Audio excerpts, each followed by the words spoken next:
Welcome to today's Explainer. I am absolutely thrilled to have you here because, honestly, the story we're about to unpack is, well, it's just as captivating as it is educational.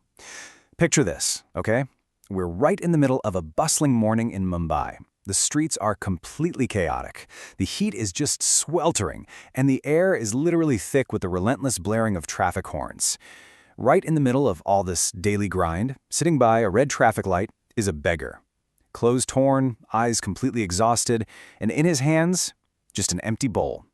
Every single day is the exact same. He holds out that bowl, and he just faces rejection, anger, or at best, complete indifference. But what if I told you this man's life was about to change entirely? So can a beggar really transform into a millionaire using just 5 secrets? I mean, it sounds like a Hollywood movie plot, right? Well, while the narrative we're diving into today is a fictional story, the business lessons woven into it are profoundly true, like deeply, deeply tested in the real world.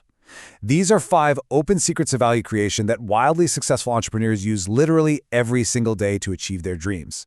By the time we wrap up this explainer, you're going to have the exact blueprint to shift your own mindset from, merely surviving to absolutely thriving. All right, let's jump straight into part 1, The Beggar's Awakening, a harsh truth in the heat of Mumbai.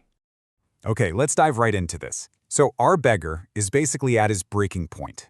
Every few days, he sees the exact same sleek black Mercedes pull up to his traffic light, and inside sits this wealthy, highly respected man known locally as Dr. Book. Now, he didn't get that nickname from a medical degree. Actually, it's from his vast wisdom and just his extensive reading habit. But up until now, the beggar has received absolutely nothing from Dr. Book. And the frustration has finally boiled over. So when the Mercedes rolls down its window to buy some peanuts from a nearby vendor, the beggar just storms over. He thrusts his empty bowl forward and essentially demands to know why this incredibly rich guy has never given him a single rupee. The businessman, he just stops, looks the beggar dead in the eye, and delivers this massive reality check that alters the entire course of his life. He says, "If you have nothing to give, you have no right to ask. I believe in the exchange of value." Take a second to let that sink in.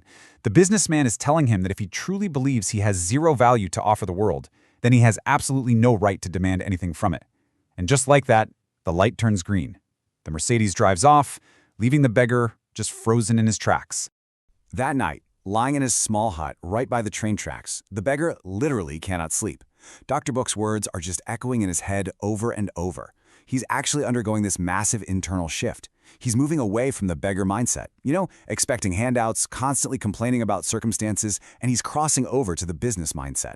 For the very first time in his entire life, instead of asking, "What can the world give me?" his curiosity completely takes over and he asks himself, "Wait, what can I possibly give the world?" Which brings us to secret 1. Create real value. So, that sleepless night actually marks the true beginning of his transformation. The very next morning, he wakes up to the sound of the first train, steps outside his hut, and spots this little patch of beautiful wildflowers growing right near the tracks. And it hits him. He suddenly remembers a time, way back, when he gave one of these flowers to a little kid and how it brought this massive smile to the kid's face. Click. An idea sparks. He gathers up as many flowers as he possibly can. Today, he doesn't go to that traffic light with an empty bowl. Instead, he walks up to the cars offering a wildflower. And the response? It's immediate. People smile, they say thank you, and crazy enough, they actually start giving him way more money than they ever did when he was just begging.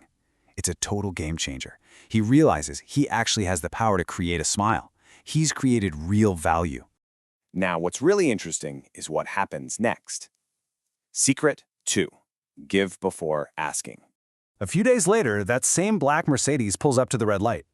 Our beggar doesn't even hesitate. He runs right up to the car, totally confident this time. He looks at Dr. Book and says, "Today you have to give me money, because today I actually have something to give you in return." The businessman smiles. He's intrigued, right? So he pulls out a crisp 100 rupee note. But before taking the cash, the beggar hands over a few of those wildflowers. The businessman's smile just gets wider, and he tells him, "Very nice, but next time, give the flowers first and then ask." And there it is. Secret 2, give before you ask. Because when you provide value up front, without, standing there with your hand out expecting an immediate return, people are naturally compelled to reward you. The beggar immediately puts this into practice, handing out flowers first, and just watches his daily earnings absolutely skyrocket.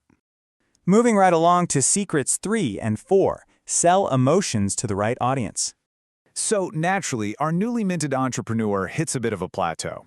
His wildflowers run out way too quickly, and yeah, sometimes people just take the flowers without paying a dime. He's feeling a bit stuck. So the next time he spots Dr. Book, he asks for some more advice. And Dr. Book drops this gem. Don't just hand out flowers randomly. Sell a story, sell an emotion, and sell it to the people who actually need it. Okay, so the beggar stops the random handouts. He starts observing. He's watching the crowd. Then he spots a couple on a motorcycle having a pretty heated argument. Boom, he recognizes the emotional need. He walks up to the guy and offers him an Ariev. He basically says, look, I know you don't have time to go hunt down a gift right now, but this bouquet, this can help you apologize right this second. He presents the product. The guy hands the flowers to his girlfriend. She smiles. The fight ends. And when the guy asks how much, the beggar, who now fully realizes his true worth as a businessman, looks at him and says 100 rupees. The guy happily pays it. Tears actually fill the beggar's eyes. Why? Because he realizes he didn't just sell a plant, right? He sold forgiveness, and he sold it to the exact right audience. Which leads us perfectly into Secret 5. Always think big. Let's move ahead and see how this builds because it is wild. Thrilled with this huge success, he reports back to Dr. Book. The businessman just gives him this really proud smile and shares one final piece of wisdom before the light turns green for the last time. He says, never settle. Always think big. Figure out how to do this on a much larger scale. And guys, just look at this trajectory. Day 1, he's begging at a traffic light. Fast forward to month 6, he's completely expanded his vision. He's not picking wildflowers by the train tracks anymore. He's buying from wholesalers and setting up shop outside temples and colleges. And by month 8, get this. Dr. Book is sitting in a cafe when a super sharp-dressed gentleman in a tailored suit walks up to him. It's the beggar. He has literally hired other people from the streets to work for him. He built a completely legitimate, thriving business, all because he dared to think bigger than his little traffic signal. So how do we apply this? Applying secrets for growth, from fictional story to personal reality. What a phenomenal journey, right? But as I mentioned right at the top, this isn't just some entertaining little fable to pass the time. It is a literal masterclass for personal growth. And now it's time to shift a spotlight directly onto you and talk about how you can actually apply this to your own life. You have to figure out how to grow your own flowers. In fact, the source of this incredible story shared their own personal journey. They actually started out as a taxi driver's son, had absolutely no idea how to make even 100 rupees on their own. But they had this realization. They needed to become a person of value. And how do you do that? By reading books, developing new skills, and just soaking up knowledge like a sponge. Once they built up that internal reservoir of value, they started giving it away for free, putting it out on YouTube as a content creator. And it was only after freely giving all that value up front that the audience responded, with likes, with subscriptions, and eventually with real financial support for their products. And this brilliantly illustrates exactly how you can get started yourself. If you're sitting there wondering where to even begin gathering your own flowers of knowledge, we've got a specific reading list for you directly tied to the exact lessons we just unpacked. If you want to learn how to create value and give first, you've got to pick up The Go-Giver. To really master selling emotions and crafting an irresistible narrative, read Building a Story Brand. And to make sure you never settle and you're constantly pushing for that next level, dive straight into The Magic of Thinking Big. Don't just look at these as books, think of them as the actual fertilizer for your future growth. So the crucial point here is this ultimate masterclass checklist. Let's lock this in so you don't forget it. Number 1, create real value. You have to build your skills so you actually have something tangible to offer. 2, give before you ask. Be ridiculously generous with your value up front. 3, sell emotions, not products. You have to connect with people on a genuine human level. 4, target the right audience. Put your value directly in front of the people who actually need it the most. And number 5, always think big. Never, ever let your current circumstances dictate your ultimate destination. All right, we've covered the 5 secrets. We've seen firsthand how a simple shift in mindset took a man from a dusty traffic light to the owner of a thriving enterprise. The entire blueprint is right here, laid out in front of you. So I'm going to leave you with this final, absolutely vital question. What is your flower? Like, what unique skill or knowledge or passion do you possess, and what specific value are you going to create for the world today? It is officially time to stop asking what the world can give you and start showing the world what you have to give. Thank you so much for joining me on this explainer, and honestly, I cannot wait to see what you build.